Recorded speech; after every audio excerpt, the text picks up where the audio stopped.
नमस्कार, ब्रेक के बाद स्वागत है आपका सी न्यूज भारत पर। आपके साथ मैं हूं श्वेता तिवारी। प्रकृति का अमृत कहे जाने वाला शहद केवल स्वाद ही नहीं बल्कि मानव स्वास्थ्य के लिए भी वरदान माना जाता है। आयुर्वेद और प्राचीन चिकित्सा पद्धतियों में शहद का उपयोग जीवन रक्षक औषधि के रूप में होता आया है। लेकिन क्या आप जानते हैं कि राजस्थान का भरतपुर, जहां कभी 1 ग्राम शहद भी पैदा नहीं होता था, आज देश के प्रमुख शहद उत्पादक क्षेत्रों में शामिल हो चुका है। प्राचीन काल से ही हमारे ऋषि मुनि और आयुर्वेदाचार्य शहद को अमृत समान मानते आए हैं।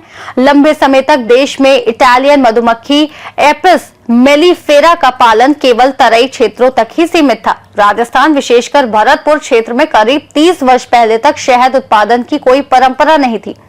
भरतपुर की एक स्वयंसेवी संस्था ने सबसे पहले वैज्ञानिक आधार पर मधुमक्खी पालन की शुरुआत की। शुरुआती प्रयासों में सफलता नहीं मिली, लेकिन निरंतर मेहनत, शोध और पूर्ण मनोयोग से किए गए प्रयासों के सकारात्मक परिणाम सामने आए। धीरे धीरे ये क्षेत्र मधुमक्खी पालन के लिए उपयुक्त साबित हुआ। भरतपुर क्षेत्र में सरसों की बड़ी पैमाने पर खेती होती है। मधुमक्खियों द्वारा किए जाने वाले क्रॉस पॉलिनेशन से सरसों के उत्पादन में करीब 20% तक की बढ़ोतरी दर्ज की गई। इससे किसानों की आमदनी बढ़ी और मधुमक्खी पालन को नई पहचान मिली। मधुमक्खी पालन के विस्तार से क्षेत्र में रोजगार के नए अवसर पैदा हुए और हजारों युवाओं को आजीविका मिली। बढ़ते कारोबार को देखते हुए भरतपुर में देश की सबसे बड़ी शहद प्रसंस्करण इकाई की स्थापना की गई, जो अपने कुल उत्पादन का करीब 80% शहद विदेशों में निर्यात करती है। इसके अलावा जिले में करीब आधा दर्जन लघु शहद प्रसंस्करण इकाइयां भी सक्रिय हैं। आज देश में उत्पादित होने वाले कुल शहद में राजस्थान की हिस्सेदारी लगभग 15% है, जिसमें भरतपुर का योगदान सबसे अहम माना जाता है। भाई, भरतपुर में 17 साल पहले 1 ग्राम भी शहद पैदा नहीं होता था, लेकिन आज जब हमने काम शुरू किया तो आज की डेट में करीब भरतपुर में 5000 टन शहद पैदा हो रहा है और 9000 टन भरतपुर से शहद विदेशों को जा रहा है, एक्सपोर्ट हो रहा है और 19,000 टन यहाँ पे आ रहा है। और हमने पूरा कोशिश ये की थी कि किस तरह से किसानों को अवेयर करें, बी बॉक्स का इंतजाम करें और उसके बाद में जो भी वो शहद बनाएं तो उनका विपणन कैसे हो, किस तरह से उसकी मार्केटिंग हो, तो सारा आज कराया। और आज बड़ी खुशी की बात है कि आज जब हम लुपिन में थे तो जब हमने कराया था, आज लुपिन भी नहीं है और मैं भी वहाँ से हट गया हूँ, तो ये शहद का पूरा कारोबार भरतपुर का एज इट इज चल रहा है और बल्कि बढ़ रहा है और मैं कह सकता हूँ कि मोस्ट टिकाऊ काम हुआ है। दूसरी बात इसमें सबसे बड़ी ये हुई है कि राजस्थान सरकार का और केंद्र सरकार का हमने इसमें 1 रुपया भी नहीं लिया है, कोई नहीं लिया है। सिर्फ 45 करोड़ रुपए हमने माइक्रो फाइनेंस लिया है, किसानों को दिया है और किसानों ने वो ब्याज समेत वापस कर दिया है और हमने जो फंडिंग एजेंसी उनको वापस कर दिया। तो ये मॉडल हिंदुस्तान में एक अपने आप का एक अनूठा मॉडल है। इसको हम पूरी संस्थानों से भी जोड़ रहे हैं। जिस तरह से भरतपुर में हमने हनी प्रोसेसिंग प्लांट खुलवाया प्राइवेट आदमियों से मिलकर के, और केंद्र सरकार और राज्य सरकार से भी हम दोनों में टच में हैं। और केंद्र सरकार से तो हम ये चाहते हैं कि जो यहाँ सरसों अनुसंधान केंद्र है उसमें एक रीजनल सेंटर खुले, तो उन्होंने एक फाइल भेज दी है उन्होंने यहाँ के डायरेक्टर ने, तो रीजनल सेंटर खुल जाएगा। और उसके बगल में ही हम चाहते हैं कि शहद का एक्सेलेंस सेंटर खुले, जो राजस्थान सरकार ने बजट में मंजूर कर दिया है। और वो जो इनका एग्रीकल्चर मार्केटिंग बोर्ड है उसमें पैसा भी बजट का प्रावधान हो गया है।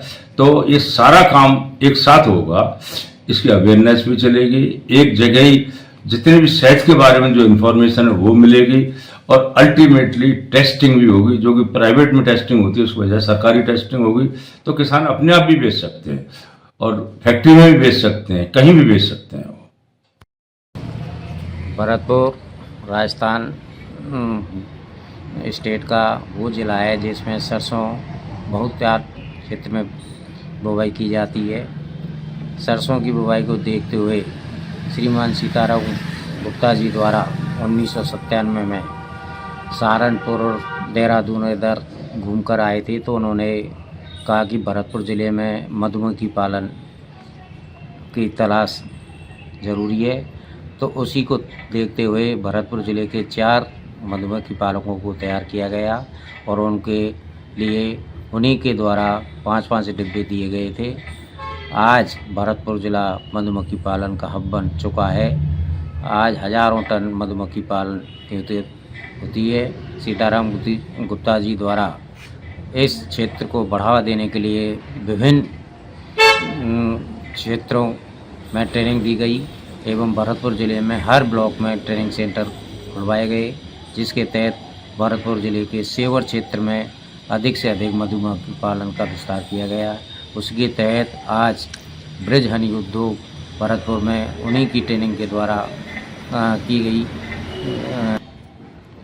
मधुमक्खी पालन को देखते हुए लोगों में इतना रुझान बढ़ा कि भरतपुर ज़िले की बैर तहसील के नेवाड़ा गांव के श्री अमर सिंह जी द्वारा भी प्रोसेसिंग यूनिट लगाई गई, जिसके तहत उन्होंने काफ़ी लोगों को रोजगार दिया गया एवं बहुत बड़ी प्रोसेसिंग यूनिट स्थापित की गई।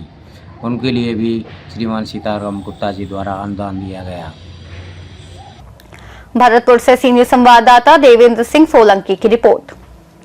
कभी शहद उत्पादन से दूर रहा भरतपुर आज मधुमक्खी पालन के दम पर न केवल आत्मनिर्भर बना है, बल्कि रोजगार, कृषि और निर्यात के क्षेत्र में भी नई मिसाल कायम कर रहा है। ये मॉडल देश के अन्य क्षेत्रों के लिए भी प्रेरणा स्रोत बनता जा रहा है।